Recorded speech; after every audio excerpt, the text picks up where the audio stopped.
Merci, président de panel.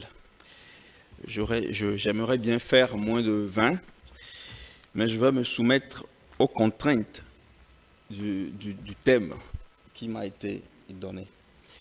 Ce serait dommageable de précipiter la relation du thème et oublier les éléments importants, peut-être sur lesquels l'auditoire voudra gloser.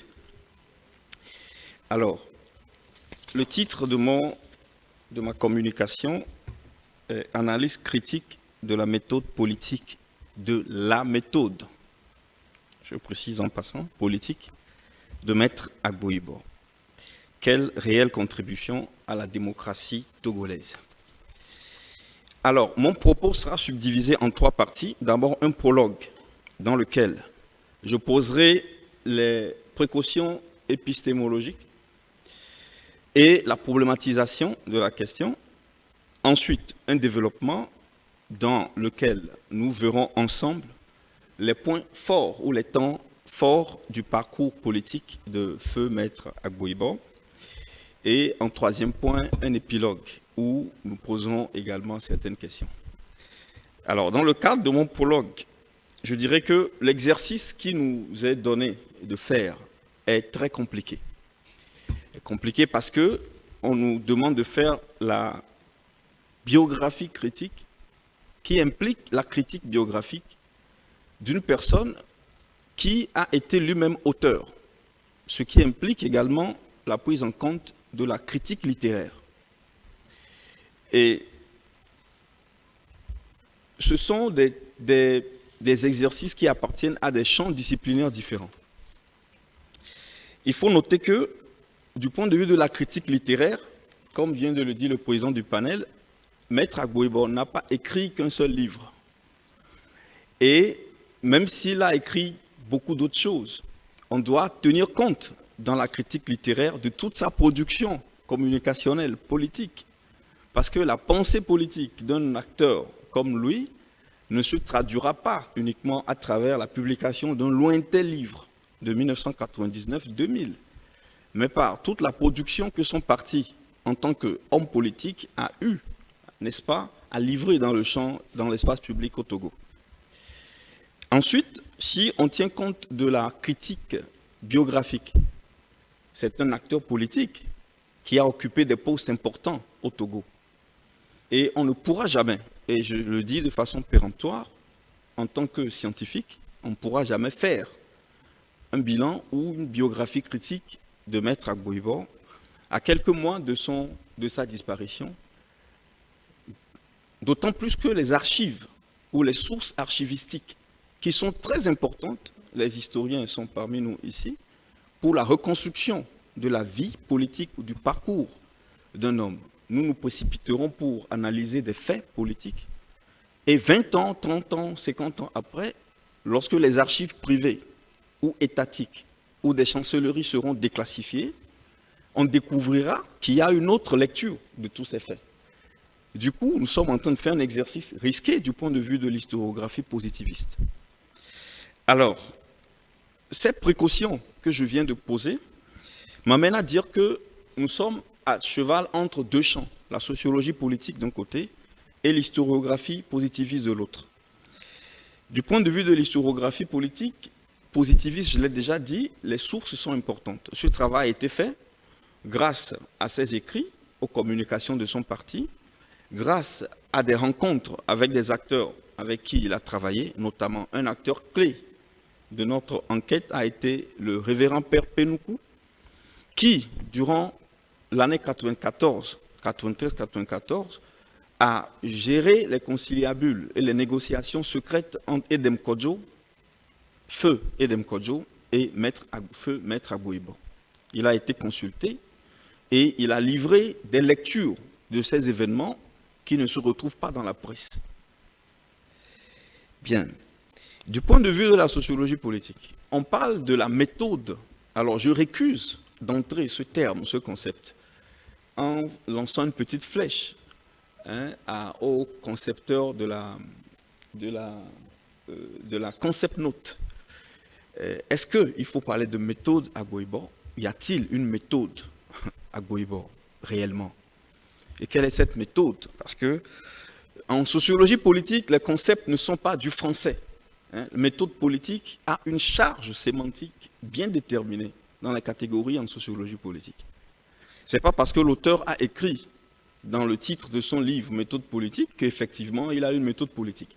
Et la critique littéraire nous impose, si nous considérons les bases qui ont été posées par les post-structuralistes français, même anglo-saxons, sur le travail de la critique biographique, ça nous impose de jeter un regard critique même sur le regard que l'auteur porte lui-même sur ses écrits.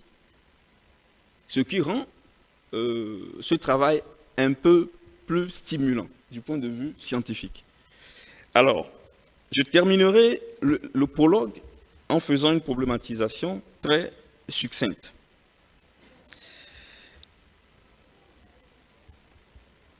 Il ne peut y avoir de méthode politique que suivant deux perspectives.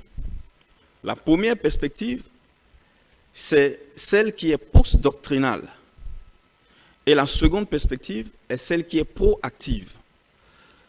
La méthode politique n'a de sens en sociologie politique que lorsque elle dérive d'une doctrine politique élaborée, formulée de façon claire. C'est-à-dire que la méthode, elle vient en implémentation d'une doctrine politique. Alors, si nous voulons parler de méthode d'Agboibo, on doit se poser la question de savoir si Agboibo a une doctrine politique qui peut lui être directement et de façon univoque imputable.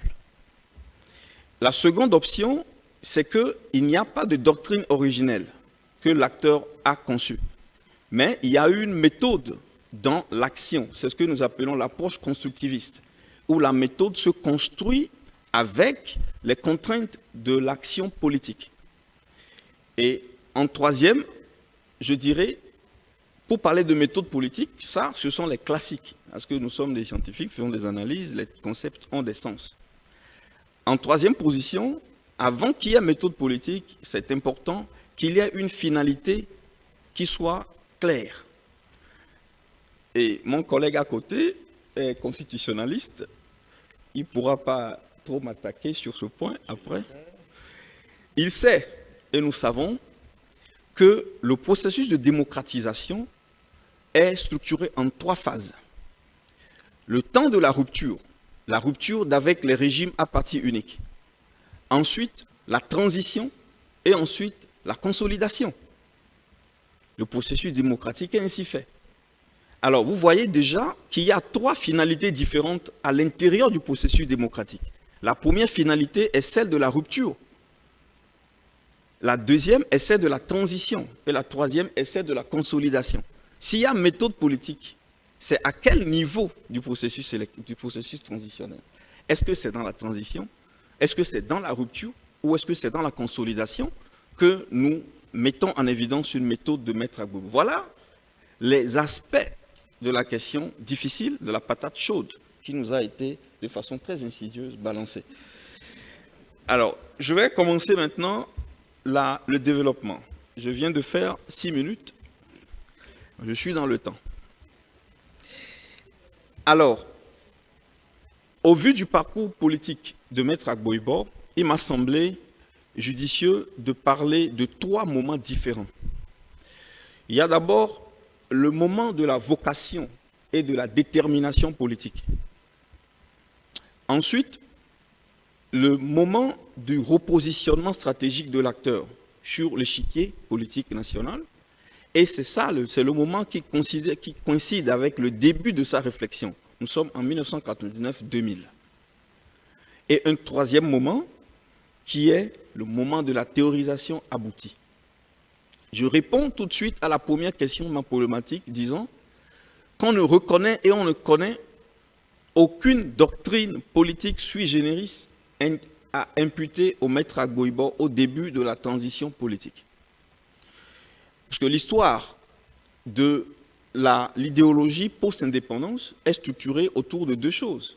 Les gens ont réfléchi sur le parcours de l'homme africain, des États africains, depuis l'esclavage, la colonisation, la décolonisation et la construction de l'État.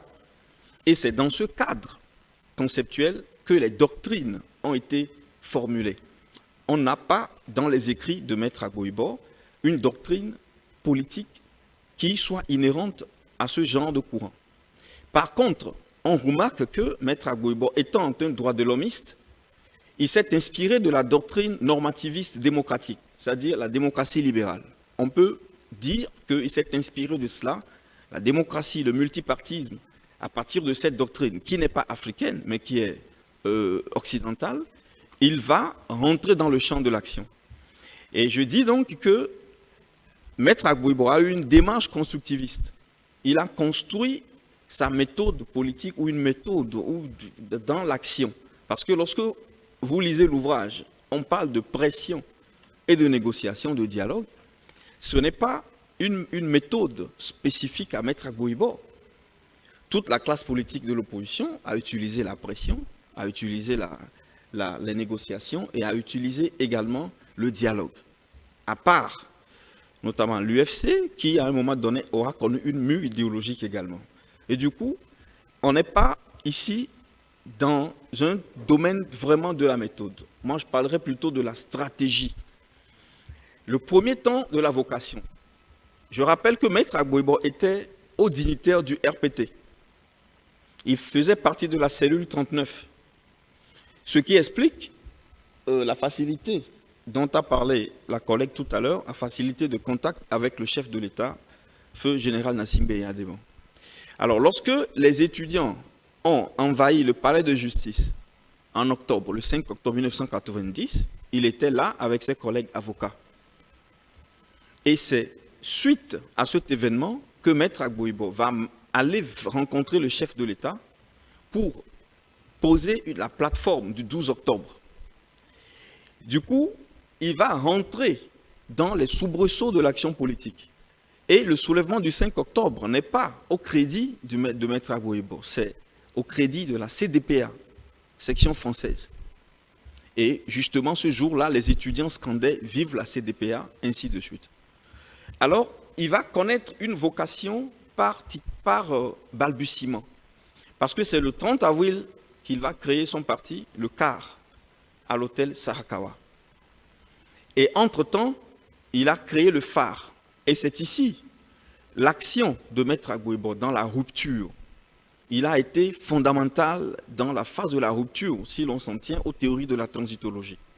C'est-à-dire, c'est grâce au phare que le 18 mars et le 31 mars 1990, le chef de l'État va céder sur des questions importantes comme la liberté de la presse, la liberté de créer des partis politiques et le principe d'un dialogue ou d'un forum national de dialogue. Ça a été obtenu grâce à la mobilisation du 16 mars 1991 qui a été lancée par Maître Agbouibo qui dirigeait le phare. Une fois que la conférence est terminée, nous savons très bien que le code s'est explosé. L'explosion du code va livrer chaque acteur à sa responsabilité. Et c'est en ce moment-là que le Maître Agbouibo, avec le CAR, va affronter la politique politicienne. Et très rapidement, il va connaître un succès effarant parce qu'en mars 1994, il aura été le leader de l'opposition togolaise, avec notamment d'abord 37 et 2 sièges seront annulés par la Cour suprême plus tard.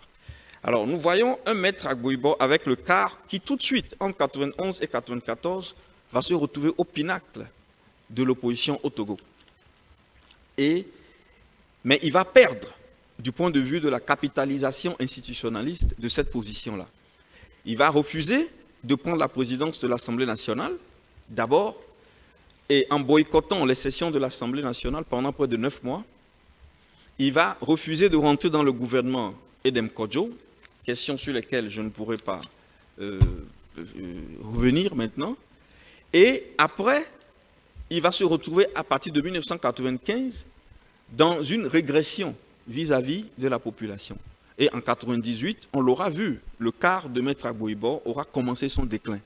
Il ne pourra pas résister à l'ascension de Gilles-Christ Olympio, qui va prendre 34% des suffrages en 1998, devant un Agbouibo qui avait 9%.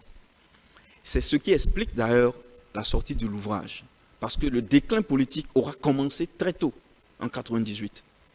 Et Maître Agboibo va rentrer, moi je dis que c'est en cette période que la réflexion va commencer, la réflexion doctrinale va commencer chez lui. Et effectivement, dans l'ouvrage, il va poser les problématiques les plus importantes de l'opposition et de l'alternance. Il y a trop d'acteurs politiques au Togo qui sont dans l'opposition et ils doivent d'abord se combattre entre eux avant d'espérer combattre et gagner le parti au pouvoir. L'ouvrage est écrit, il a posé ces questions dans l'ouvrage, dans la réflexion. Et c'est après ce moment qu'il va commencer par faire une stratégie de repositionnement au sein de l'échiquier. Il va boycotter toutes les élections jusqu'en 2002. C'est en 2003 que le CAR va retrouver de nouveau les urnes. Et c'est les 4 ans de réflexion, justement. Et 2003 également, l'expérience électorale ne sera pas bonne pour lui, parce qu'il va prendre environ 5,4%. Même si après, en 2005, avec le repositionnement stratégique, il a soutenu l'UFC avec Bob Akitani, il va revenir dans le jeu politique. C'est le temps du repositionnement, le second temps, n'est-ce pas? Avec la participation au dialogue de Ouagadougou, l'APG, il deviendra Premier ministre. C'est une remontée, mais une remontée qui ne sera pas suivie d'effets populaires parce qu'en 2007, le CAR va se retrouver encore avec 4 sièges sur 81. Et la remontée sera toujours difficile. C'est dans ce contexte-là qu'en 2008, Maître Agboibo va produire un document que je considère historique. Et c'est ici que moi je parlerai de méthode et de doctrine politique. Et aucun acteur au Togo n'a élaboré, en tout cas à ma connaissance, une théorisation assez aboutie de la question de l'alternance. Ce n'est pas en 1999, c'est en 2008. Dans une déclaration fameuse, les membres du CAR le sauront, la déclaration de Baguida. Et il va faire une publication journalistique plus tard, où il va parler de la cogestion.